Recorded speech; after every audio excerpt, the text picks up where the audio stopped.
Buen día, profesora. Dándole desarrollo a la materia de neuroanatomía funcional en el eje 2 exactamente, haremos un video colaborativo y un trabajo escrito. Mi grupo está conformado por Julián Natalia Molano Andrade, Jesús Daniel García Marín y quien les habla, Alejandro Londoño Salazar.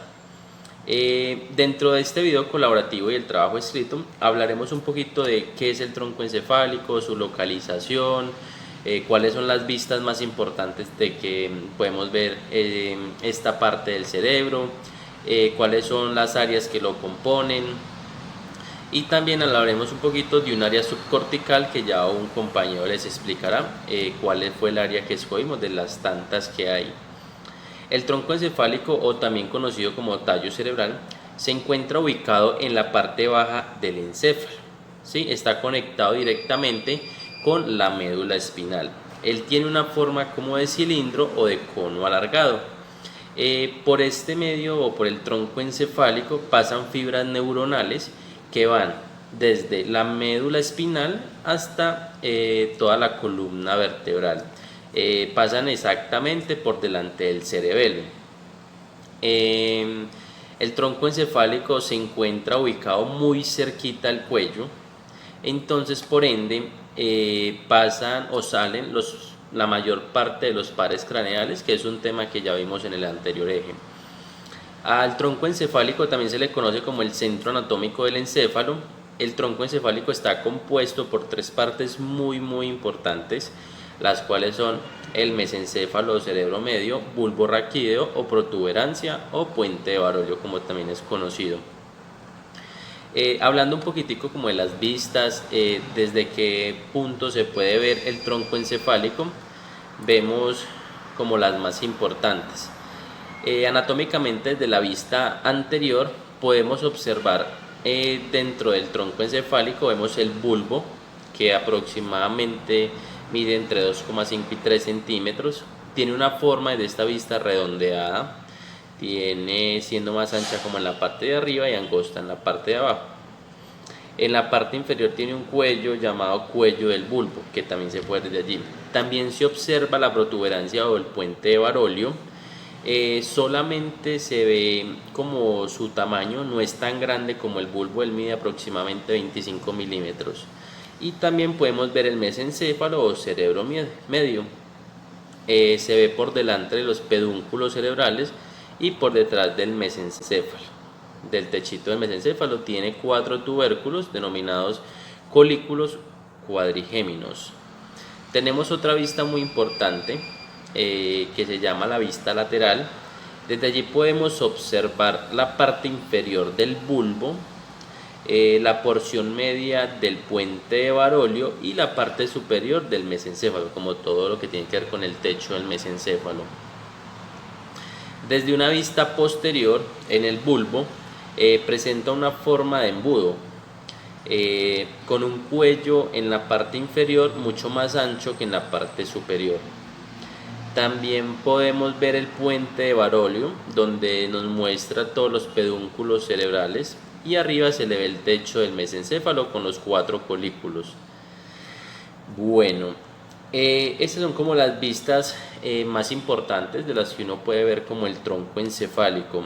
Explicando y volviendo al tema un poquitico, hablaremos sobre los componentes del tronco encefálico. ¿Qué es esto? Hablaremos sobre el bulbo raquídeo, la protuberancia y el mesencéfalo. El bulbo raquídeo, o también conocido como médula oblonga, está ubicado entre la protuberancia y la médula espinal.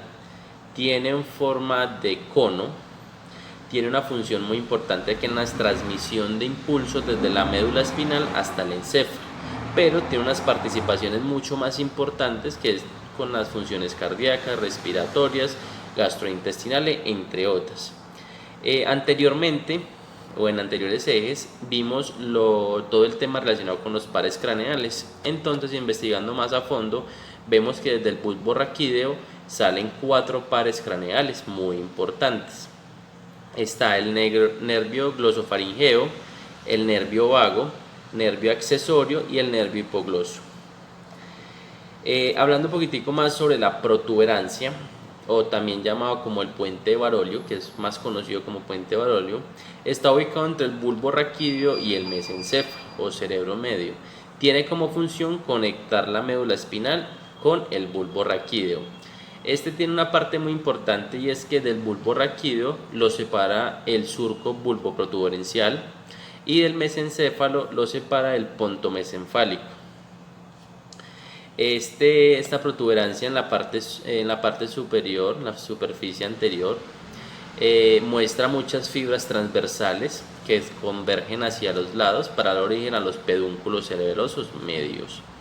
Hablando un poquitico más del cerebro medio o mesencéfalo, que es más conocido, está ubicado en la parte superior del puente de Barolio, pero en la parte inferior del diencéfalo. Está compuesto por dos partes muy importantes, que es el tálamo y el hipotálamo. Es la parte que está más cerca al centro del cerebro. El mesencéfalo es atravesado por un canal llamado el acueducto de Silvio. Por allí pasa todo el líquido cefalorraquídeo. La frontera que tiene el mesencéfalo y el diencéfalo está marcada por las cintillas ópticas, mientras que el límite inferior que lo separa del puente Barolio es señalado por el surco pontomesenfálico. A continuación, mi compañero les explicará un poquitico más la función del tronco encefálico, cuáles son las patologías que este puede presentar dentro de una investigación o algo. Mucho gusto, mi nombre es Jesús Daniel García Marín, estudiante de Psicología de la Fundación Universitaria del Área Andina. Función del tronco encefálico. Al ser una estructura del sistema nervioso central, es el encargado de dar paso a información que va y viene en el cerebro por medio de la médula espinal y el cerebelo. Interviene en la conciencia, en los estados de ánimo, en los estados cardíacos y en la respiración. También es encargado de controlar los músculos que son automáticos, como el corazón, los pulmones, el tracto estomacal. Patologías que se presentan en el tronco encefálico. En este caso hablaremos de los gliomas.